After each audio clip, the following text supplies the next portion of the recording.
matur sembah nuwun sampun dipun aturaken pepiling Mas Petruk Mas Bagong. Manut dawuhipun para kiai sing jeneng salat niku password kanggo ngunduh marang kabecikan.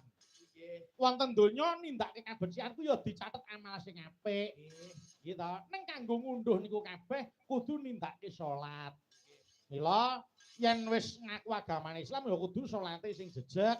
Nggih to. Lali-lali den elingno mergo wong salat niku yen sing ora ikhlas niku malah rumangsa rekoso. Nggih, saestu. Ning nek eling karo kewajibane malah rumangsa dosa yen ora nindakake salat 5 wektu.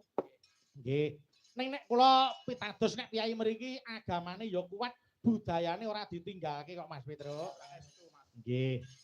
Lah wong pripun? Nek mirsani situasi niki pripun Mas Petruk? Wah, entene mung ayem tentrem, Mas. Nggih. Nyawang piyai mriki niku ayem tentrem ketok banget nek kerukunan iku tetep nomor 1 wonten mriki menika. Nggih. Lah sing ora rukun men pripun? Lah nggih. Lah wong piyai budaya niku rak ya mesti nengen kene gotong royong to, Mas. Saestu.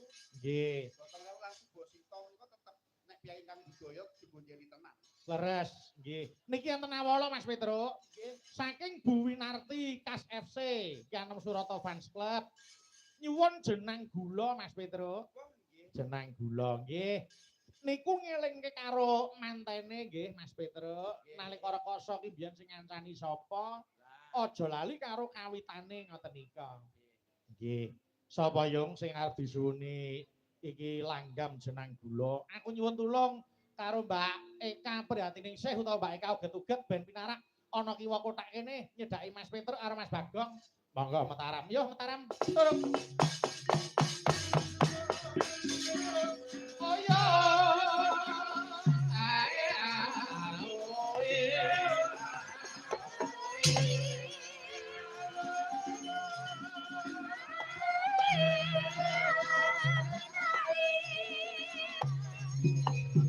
Lara sampe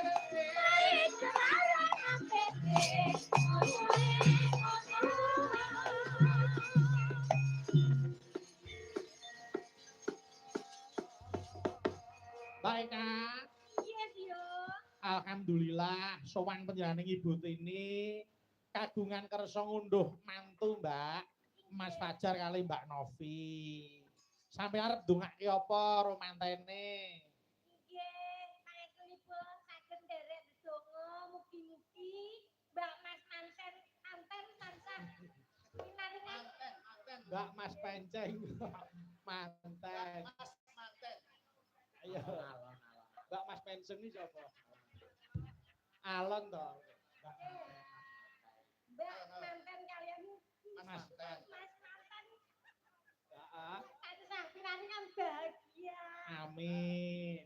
Bahagia lahir, bahagia batin. Bahagia lahir, bahagia batin, jodoh salamian donya tumung ing akhiratipun ingkang boten enten misahake kejaba Gusti ingkang akarya jagat puputing yuswa. Amin ya rabbal alamin. Amin, amin. Alon to, omong ngeten-ngeten abab. Nggih. Niki wonten sing ngersake jenang gula dibawani sik. Nggih, Biung. Dibawani. Ayo. Monggo, ting-tingane anu Mbak Urba, ayo. Monggo. Gegarane ngono kae. Iya Mbak Eka. Nggih. Monggo. Yo, kaya ngapa suarane? Suarane sithik laku batu.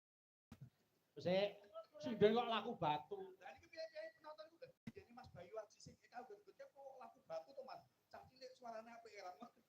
Ampun nyepelekke Mas Petro. Arep sinden kula iki kaya tugelan debok. Niku suarane luar biasa.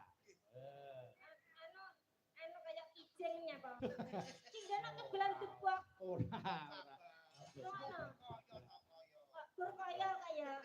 Jadi kaya kan berarti bukan. Bukan. Heeh.